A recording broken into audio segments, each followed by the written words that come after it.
여호수아 3장 1절부터 6절까지 말씀입니다. 또 여호수아가 아침에 일찍이 일어나서 그와 모든 이스라엘 자손들과 더불어 시딤에서 떠나 요단에 이르러 건너가기 전에 거기서 유숙하니라. 사흘 후에 관리들이 진중으로 두루 다니며 백성에게 명령하여 이르되 너희는 레위 사람 제사장들이 너희 하나님 여호와의 언약궤에 매는 것을 보거든 너희가 있는 곳을 떠나 그 뒤를 따르라. 그러나 너희와 그 사이 거리가 2000규빗쯤 되게 하고 그것에 가까이 하지는 말라. 그리하면 너희가 행할 길을 알리니 너희가 이전에 이 길을 지나보지 못하였음이니라 하니라. 여호수아가 또 백성에게 이르되 너희는 자신을 성결하게 하라. 여호와께서 내일 너희 가운데 기이한 일들을 행하시리라. 여호수아가 또 제사장들에게 말하여 이르되 언약궤를 메고 백성의 앞서 건너라 하매 곧 언약궤를 메고 백성의 앞서 나아가니라. 아멘. 기업을 주시는 것은 하나님께서 하시는 하나님의 일입니다. 그런데 그 하나님께서 우리에게 요구하시는 것이 있습니다. 첫째는 기다리는 것입니다. 요단강을 건너야 본격적으로 가나안 땅을 점령하게 됩니다. 그런데 이스라엘이 요단강에 도착한 시기는 곡식 거두는 시기라고 했습니다. 종교력으로는 1월이고 태양력으로는 3, 4월경입니다. 이때는 헐몬산의 눈이 녹아내리고 늦은 비가 내려서 강물이 범람하고 물결이 새어지는 시기였습니다. 요단강은 평소에는 강폭이 30m 정도 되었지만은 이때는 폭이 3km에 이르고 수위가 높아져서 언덕에 넘쳤습니다. 탈 것을 이용해야만 강을 건널 수 있었습니다. 이 많은 사람들이 그 강을 건넌다는 것은 불가능한 일이었습니다. 그런데 하나님은 이스라엘 백성이 그 옆에서 3일 동안 유숙하게 하십니다. 강둑에 물이 차서 넘치는 광경을 보면서 이스라엘 백성들은 무엇을 생각했겠습니까? 우리가 우리 부녀들과 아이들을 데리고 이 강을 건너는 것은 불가능한 일이구나 하는 것을 깨달았을 것입니다. 출애굽 1세대들도 비슷한 일을 당했지요.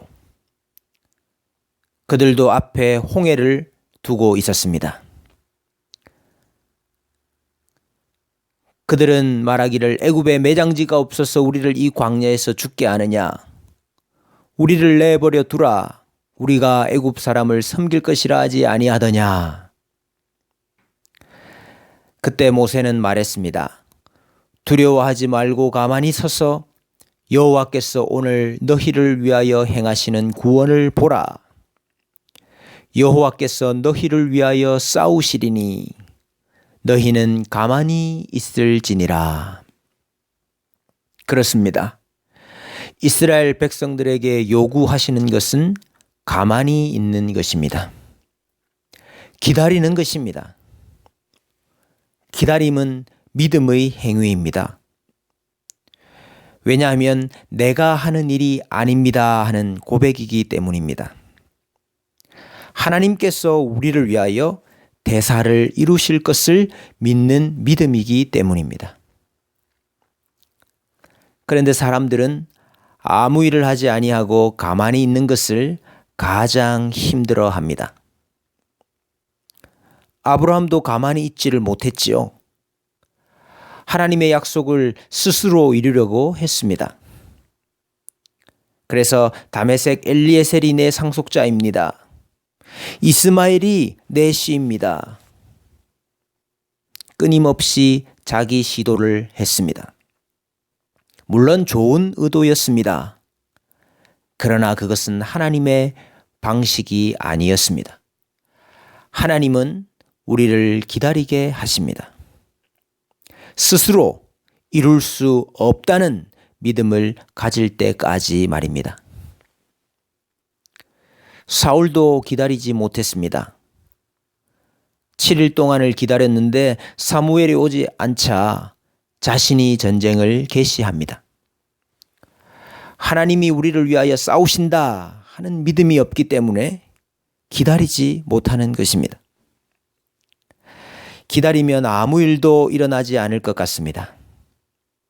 그러나 하나님께서 구원의 역사를 행하실 때에 사람이 할 수 있는 일이라고는 기다리는 것뿐입니다.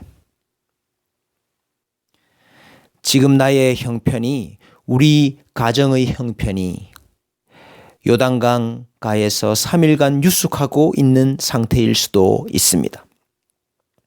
범람하는 강물을 보면서 나는 안 된다, 나는 못한다, 철저하게 내 육신을 부정하게 되는 기간입니다.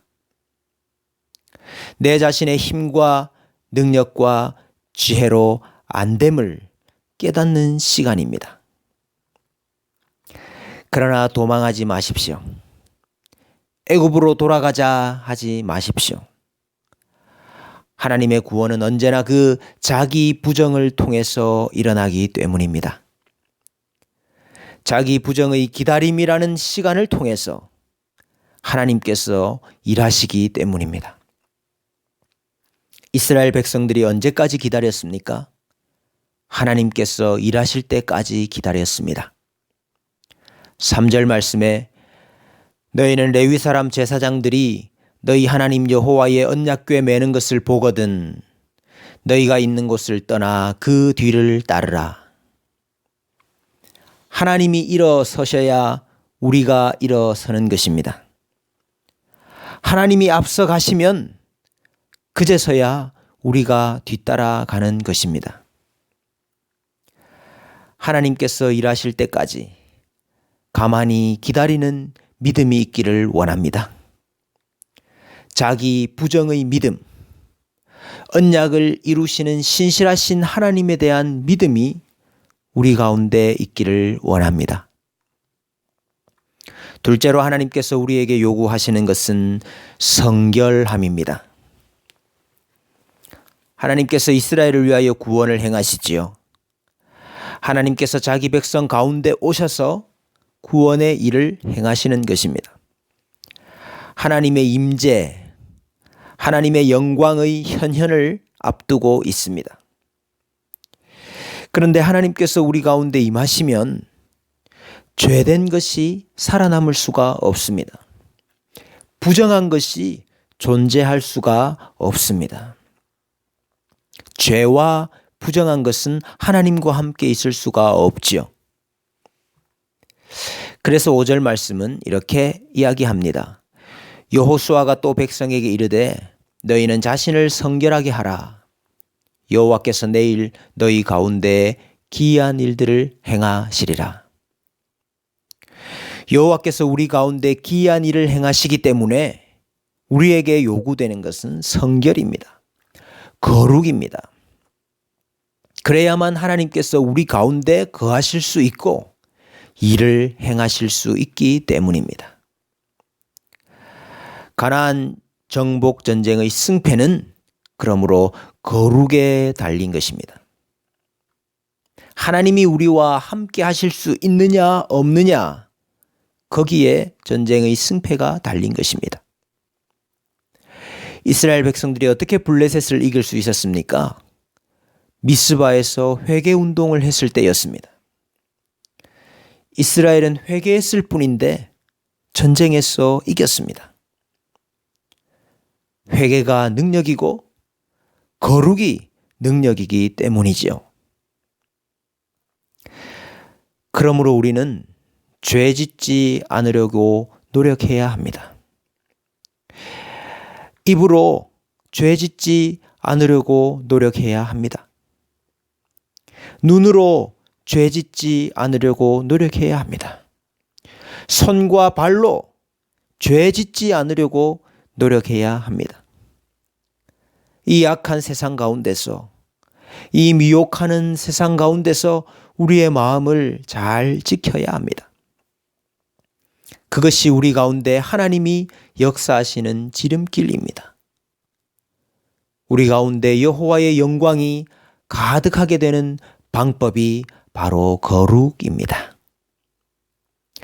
믿음의 기다림과 거룩으로 하나님의 기이한 일들이 우리 가운데 일어나게 되기를 축원합니다.